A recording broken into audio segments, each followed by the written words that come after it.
আল্লাহ শিক্ষা দিয়েছে যেই পরিস্থিতিতে থাকো না কেন তোমাকে শ্রম ব্যয় করে কষ্ট করে তোমার উপার্জন করতে হবে, রিজিকের বন্দোবস্ত করতে হবে। চিল্লায় বলেন ঠিক কিনা? ইসলাম শিখিয়েছে শেষ নিঃশ্বাস পর্যন্ত তোমাকে লড়ে যেতে হবে। এই পৃথিবীতে কেউ কাউকে জায়গা করে দেয় না, জায়গা করে নিতে হবে। এই পৃথিবীটা the life is not a bed of roses, এটা ফুল বিছানো কোনো ফুল সজ্জা নয়, এটা কণ্টকাকীর্ণ। কেউ আপনার স্পেস করে দিবে না, কেউ আপনাকে সুযোগ করে দিবে না, কেউ আপনার জায়গা করে দিবে না, বরং আপনি জায়গা করে নিলে টাইনা নিচে নামাবে। কথা বলেন। সাইয়েদনা মারিয়াম আলাইহিস সালাম, যার নামে আল্লাহ তাআলা কোরআনে একটা সূরা দিলেন, উনি পৃথিবীতে এমন একজন মহিয়সী নারী, যেই নারীর গর্ভে, যেই নারীর পেটের ভেতরে স্বামীর স্পর্শ ছাড়া সন্তান দিয়েছে কে? সাইয়েদনা ঈসা আলাইহিস সালাম পেটে আসলেন, মারিয়াম আলাইহিস সালাম লজ্জা পেলেন। হায় হায়, কেমন করে এলাকাবাসীদের কাছে আমি আমার মুখ দেখাবো? বিয়ে করি নাই, স্বামী নাই, বিয়ে হয় নাই, স্বামী নাই, কিন্তু পেটে সন্তান চলে এসেছে। হায় হায়, এলাকায় কেমনে মুখ দেখাবো? লজ্জায় পড়ে মারিয়াম আলাইহিস সালাম এলাকা থেকে চলে গেলেন। কি অবাক করে কাণ্ড! বাচ্চা ভূমিষ্ঠ হওয়ার জন্য, বড় হওয়ার জন্য 6 মাস 7 মাস লাগে নাই, পেটে বাচ্চা আসার সাথে সাথে বাচ্চাটারে বড় করে দিয়েছে কে? সাইয়েদাতুনা মারিয়াম আলাইহিস সালাম এবার বসে পড়লেন, বুঝতে আরম্ভ করলেন প্রেগন্যান্সির পেইন উঠেছে। হঠাৎ করে পেট থেকে বাচ্চা ভূমিষ্ঠ হয়ে যাওয়ার পরে উনি কাঁপতে আরম্ভ করলেন। ক্ষুধার চোটে খাবার কিছু নাই, সামনে ঝর্ণা, উপরে একটা খেজুর গাছ। সাইয়েদনা ঈসা আলাইহিস সালামকে কোলে নিয়ে মারিয়াম আলাইহিস সালাম মনে মনে ভাবে, হায় রে, কেউ যদি একটু খেজুর পেড়ে দিত, এই ক্ষুধার মুহূর্তে আমি খেজুর খেয়ে পেটের ক্ষুধা নিবারণ করতাম। রব্বুল আলামিন মারিয়ামকে উদ্দেশ্য করে আয়াত নাজিল করে দিলেন, ওয়া হুজ্জি ইলাইকি বিজিযইন নাখলাতি তুসাকিত আলাইকি রুতাবান জানিয়া। কোরআন সাক্ষী, হুজ্জি ইলাইকি বিজিযইন নাখলা, এর মানে হচ্ছে মারিয়াম কেউ পেড়ে দিবে না, একটু কষ্ট করে হাতটা উঁচু করে খেজুরের ডালা ধরে ঝাঁকুনি মারো, টসটসে কাঁচা পাকা খেজুর নিচের দিকে পড়বে, তারপর তুমি তুলে খাবে। সুবহানাল্লাহ পড়েন। আল্লাহ চাইলে অটোমেটিক্যালি কারামাত হিসেবে খেজুরগুলো নিচে ফেলতে পারতেন না? কথা কন, খেজুরগুলো অটোমেটিক্যালি নিচের দিকে পড়ছে? পড়ে নাই। সম্মানিত ভাইয়েরা, সমস্ত আম্বিয়া আলাইহিমুস সালাম ওনারা কর্মঠ ছিলেন। সাইয়েদনা আদম আলাইহিস সালাম নিজ হাতে চারা গাছ রোপণ করে চাষাবাদের কাজ করেছেন। সুবহানাল্লাহ পড়েন। সাইয়েদনা ইব্রাহিম আলাইহিস সালাম চাষাবাদের কাজ করেছেন।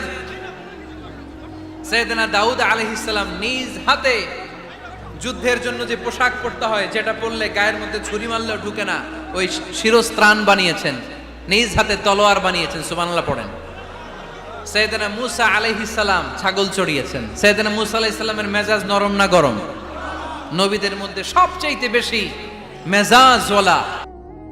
আল্লাহ শিক্ষা দিয়েছে যেই পরিস্থিতিতে থাকো না কেন তোমাকে শ্রম ব্যয় করে কষ্ট করে তোমার উপার্জন করতে হবে, রিজিকের বন্দোবস্ত করতে হবে। চিল্লায় বলেন ঠিক কিনা?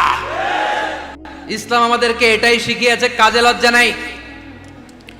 আবার বিশ্বনবী বললেন, ইন খামাতিস সাআ ওয়া ফি ইয়াদি আহাদিকুম ফাসিলাতুন, তোমাদের কারো হাতে যদি একটা চারা বীজ থাকে, সে যদি দেখে কিয়ামত হতে শুরু করেছে, ফাইন ইসতাতাআ আন ইয়াগরিসাহা ক্বাবলা আন তাকুমাস সাআ ফালইয়াগরিসহা।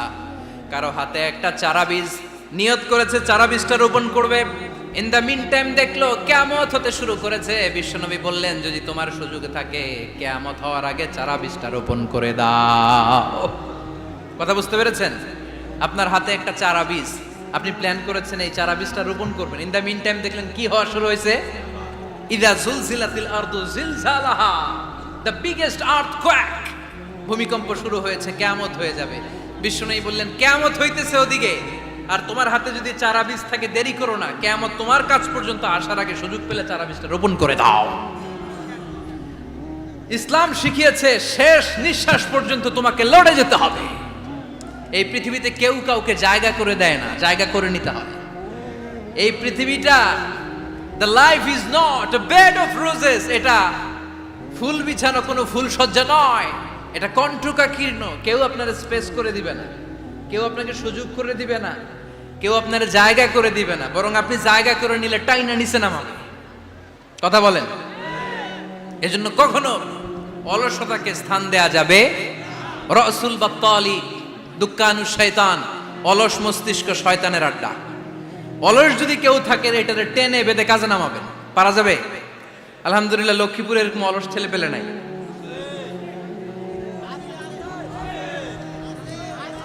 আছে? আমরা আজকে অলসতাকে নো বলে যাবো এই মাহফিল থেকে। অলসতাকে আমরা কি বলবো? আওয়াজ করে বলতে হবে। অলসতাকে কি বলবো আমরা? মুমিনের জীবনে কোনো অলসতা নাই। অলস হয় মুনাফিকরা। অলস হয় কারা? চিল্লায় বলতে হবে। মুমিনরা অলস হয়? অলস হয় কারা? এজন্য কোরআনে আল্লাহ একথাও বলে দিলেন, ওয়াইদা কামু ইলাস সালাতি কামু কুসালা ইউরাউনান নাসা ওয়ালা ইয়াযকুরুনাল্লাহা ইল্লা কালিলা। সুবহানাল্লাহ পড়েন। মুনাফিকরা যখন মানুষকে দেখানোর জন্য নামাজে যায়, ওই নামাজে তাদের ইখলাস নাই, ওই নামাজের ভেতরে তাদের কোনো খুশু খুদু নাই, ওই নামাজের ভেতরে আছে শুধু অলসতা। ওই নামাজে কি আছে? কিন্তু আমরা যখন নামাজে যাই আমাদের অলসতা আছে? আমরা নামাজ পড়লে আমাদের হৃদয়টারে সজীব করে দেয় কে? আমরা উযু করলে আমাদের মনটাকে চাঙ্গা করে দেয় কে? আমরা মসজিদে ঢুকলে হৃদয়টাকে প্রাণবন্ত করে দেয় কে? মুমিন তো নামাজে গেলে চাঙ্গা হয়, মুমিন ওযু করলে চাঙ্গা হয়। বিষ্ণু ঈসা ইসলাম বললেন, ইয়াকিদু শাইতানু আলা কাফিয়াতি রাসি আহাদিকুম ইদা নাম। খেয়াল করে শুনবেন লক্ষ্মীপুরের ভাইয়েরা, চমৎকার একটা হাদিস। আমরা যখন ঘুমোতে যাই, শয়তান আমাদের প্রত্যেকের মাথার পিছনে 3টা অলসতার গিট মারে। কয়টা? আওয়াজ করে বলেন। 3টা অলসতার গিট মারে। ইয়াকিদু শাইতানু আলা কাফিয়াতি রাসি আহাদিকুম সালাসা উকাব। 3টা গিট মারে যখন আমরা ঘুমোতে যাই। অলসতার 3টা গিট মেরে আমাদের কানের সামনে এসে ফিসফিস করে মন্ত্র পড়তে থাকে, আলাইসা লাইলুন তাওয়িলুন ফারকুদ, আলাইসা লাইলুন তাওয়িলুন ফারকুদ। বিশাল লম্বা রাত, ঘুমাও। অনেক সময় আছে, ঘুমাও। রাত 5টা বেজে যাচ্ছে, তাহাজ্জুদের সময় শেষ হয়ে যাচ্ছে, তখনও শয়তান বলে রাত অনেক লম্বা, ঘুমাও। ফজরের সময় পার হয়ে যাচ্ছে, সূর্য উঠে যাচ্ছে, শয়তান বলে আলাইসা লাইলুন তাওয়িলুন ফারকুদ, এখনো অনেক সময় আছে, লম্বা লম্বা লম্বা চৌড়া রাত পড়ে আছে, তুমি ঘুমাও। বিশ্বনবী বললেন, ফাইনিস্তাইকাযা ওয়া যাকারাল্লাহ ইনহাল্লাত উকদা।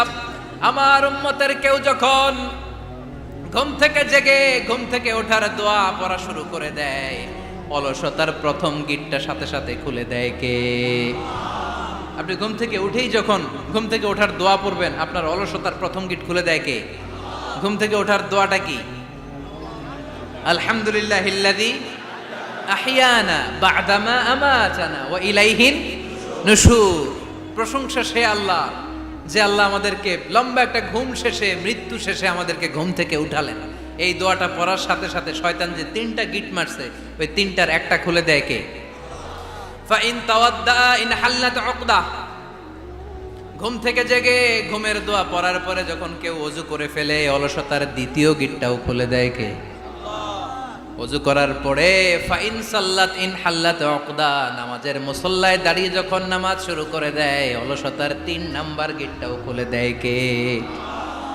3টা গিট যখন খুলে দেয়, বিষ্ণু ঈসা ইসলাম বললেন, ফাআসবাহা নাশীতাল কলব। নাশীত, তখন মুমিন বান্দা সজীব হয়ে ওঠে, প্রাণবন্ত হয়ে ওঠে, উচ্ছ্বসিত হয়ে ওঠে। ওয়া ইল্লা খাবিসান নাফসি কাসলান। আর যদি ঘুমিয়ে থাকে, 3টা গিট তার মাথার পেছনে শয়তানের অলসতার লেগে থাকে, তাহলে তার দিনটা শুরু হয় অলসতা দিয়ে, আর সে হয় অলসতার রাজা। চিল্লায় এখন ঠিক কিনা? এজন্য আমরা কি অলস হতে চাই না কর্মঠ হতে চাই? কোন নবীরা কি অলস ছিলেন? পৃথিবীতে কোন নবী অলস ছিলেন? সব নবী কর্মঠ ছিলেন। বিষ্ণু ঈসা ইসলাম বললেন, মা বাআসাল্লাহু নাবিয়্যান ইল্লা রাআল গানাম। এই পৃথিবীতে এমন কোন নবী নাই যেই নবী বকরি চড়ায় নাই। কি চড়ায় নাই? বকরিরে আপনারা লক্ষ্মীপুরের ভাষায় কি বলেন? কি বলেন? ছাগল। তো পৃথিবীতে এমন কোন নবী নাই যেই নবী কি চড়ায় নাই? ছাগল চড়ায় নাই। সাহাবারা বললেন, ইয়া রাসূলুল্লাহ আনতা কাযালিক, আপনিও ছাগল চড়াইছেন?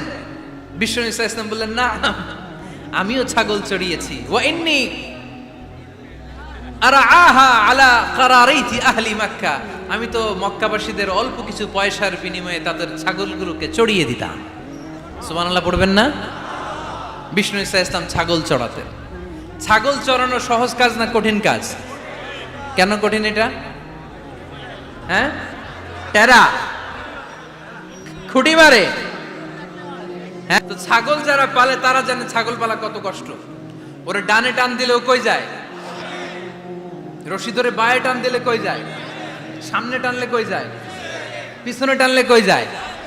সারা সপ্তাহ আপনি সময় পান না এটার গোসল করাবেন। ভাবলেন আজকে জুমার দিন আমিও গোসল করি, এটারও গোসল করাই। এটারে আপনি পুকুর ঘাটে নিবেন, টান দিছেন, ওর বাপের কিরা ও 1 ইঞ্চিও সামনে যাবে না, ঠিক কি না? এই টেরা প্রাণী আল্লাহর কি কি মহিমা! আল্লাহ তাআলা পৃথিবীর সবচেয়ে শ্রেষ্ঠতম মানুষদেরকে ছাগল চড়িয়ে ছেড়েছেন, ঠিক কি না? মা বাআসাল্লাহু নাবিয়্যান ইল্লা রাআল গানাম, এই পৃথিবীতে এমন কোন নবী ছিল না যে নবীরা ছাগল চড়ায় নাই। আল্লাহ বুঝাতে চাইলেন ছাগল চড়ানো অনেক কষ্টের কাজ, অনেক ধৈর্যের প্রয়োজন। এখন নবীরা তোমরা ছাগল চড়াও, কিছুদিন পর ছাগলের চেয়েও টেরা জাতি মানুষ চড়াইতে হবে। মানুষের মধ্যেও টেরা আছে না নাই? ভালো বললে ভালোটা বুঝে না, ডানে যেতে গেলে বায়ে যায়, বায়ে যেতে বললে ডাইনে যায়, এরকম আছে না নাই? সম্মানিত ভাইয়েরা, সমস্ত আম্বিয়া আলাইহিমুস সালাম ওনারা কর্মঠ ছিলেন। সাইয়েদনা আদম আলাইহিস সালাম নিজ হাতে চারা গাছ রোপণ করে চাষাবাদের কাজ করেছেন, সুবহানাল্লাহ পড়েন। সাইয়েদনা ইব্রাহিম আলাইহিস সালাম চাষাবাদের কাজ করেছেন। সাইয়েদনা দাউদ আলাইহিস সালাম নিজ হাতে যুদ্ধের জন্য যে পোশাক পরতে হয়, যেটা পরলে গায়ের মধ্যে ছুরি মারলেও ঢুকে না, ওই শিরস্ত্রাণ বানিয়েছেন, নিজ হাতে তলোয়ার বানিয়েছেন, সুবহানাল্লাহ পড়েন। সাইয়েদনা মূসা আলাইহিস সালাম ছাগল চড়িয়েছেন। সাইয়েদনা মূসা আলাইহিস সালামের মেজাজ নরম না গরম? নবীদের মধ্যে সবচেয়ে বেশি মেজাজওয়ালা নবী ছিলেন মূসা আলাইহিস সালাম। উনিও 8 থেকে 10 বছর সাইয়েদনা শুআয়ব আলাইহিস সালামের এরিয়াতে ছাগল চড়িয়েছেন। চিল্লায় বলেন সুবহানাল্লাহ। এজন্য নবীরা যেহেতু কাজ করেছেন, কর্মঠ ছিলেন, আমরাও কর্মঠ হব, ঠিক কি না? সাহাবারাও কর্মঠ ছিলেন, বিশ্বনবীর সাহাবারাও ব্যবসা করতেন। সাইয়েদনা আবু বকরের বিশাল ব্যবসা প্রতিষ্ঠান ছিল, সুবহানাল্লাহ পড়ে। আপনারা হজ উমরা করেছেন কে কে দেখি? করছেন? মাশাআল্লাহ। যারা করে নাই আল্লাহ তাদেরকেও আল্লাহর ঘর জিয়ারতের তুমি নসিব করো। বিশ্বনবীর মাকবারার সামনে দাঁড়িয়ে আমরা যেন সালাম পেশ করতে পারি, তুমি নসিব করো। বাইতুল্লাহ শরীফে এবং মসজিদ নববীতে আমরা যেন সালাত আদায় করতে পারে, আল্লাহ তুমি নসিব করো। সাইয়েদনা আবু বকর রাদিয়াল্লাহু তাআলা আনহুর ব্যবসা প্রতিষ্ঠান ছিল মক্কার কাবা ঘরের পাশেই। ওনার ব্যবসা প্রতিষ্ঠানগুলো যেখানে ছিল ঠিক ওইখানেই সৌদি সরকার এখন শপিং মল বানিয়ে দিয়েছে, মাতজার আবু বকর। মক্কা শহরের যেখানে বহিরাগতরা এসে ওখানে ছাগল, ওখানে ঘোড়া, উট এগুলো রাখতো, আস্তাবল রাখতো, ঘোড়া আর উট যেখানে রাখা হতো ঠিক ওই জায়গায় সৌদি সরকার ওটার পার্কিং লট বানায় দিচ্ছে। মানে যেখানে আগে সাহাবাদের ব্যবসার জায়গা, ওইখানে বর্তমানে শপিং মল। যেখানে আগের সময়কাল সাহাবারা উট আর ঘোড়া রেখে বাঁধতো, ওইখানে এখন গাড়ি ঘোড়া রাখার ব্যবস্থা করা হয়েছে। সাইয়েদনা আবু বকর অনেক বড় ব্যবসায়ী ছিলেন। ওনার নিজ টাকা দিয়ে হাবাসা থেকে আসা সাইয়েদনা বেলালকে তিনি 20,000 স্বর্ণ মুদ্রা দিয়ে উমাইয়া ইবনে খালাফের কবল থেকে তিনি মুক্ত করেছেন। সাইয়েদনা উসমান যুন্নুরাইন বড় ব্যবসায়ী ছিলেন। নিজের টাকা দিয়ে মদিনার মুসলমানেরা পানি খেতে পারে না, বিইরে রুমা নামে একটা কুয়া ছিল, এই কুয়ার মালিক ছিল ইহুদি। মুসলমানেরা পানি খেতে গেলে সে বকা দিত, পানি খেতে দিত না। বিশ্বনবী বললেন আমার সাহাবীদের মধ্যে এমন কি কেউ নাই নিজের অর্থায়নে বিইরে রুমা কিনে মুসলমানদেরকে দিয়ে দিবে? সাইয়েদনা উসমান যুন্নুরাইন বলল ইয়া রাসূলুল্লাহ, আপনার খেদমতে আমি হাজির। মুহূর্তের মধ্যে সাইয়েদনা উসমান যুন্নুরাইন নিজের অর্থায়নে বিইরে রুমাটা কিনে মুসলমানদের জন্য সদকা করে দিয়েছে। তো ব্যবসা না করলে, কর্মঠ না হলে, উপার্জন না হলে সদকা করা যাবে? চিল্লায় বলেন করা যাবে?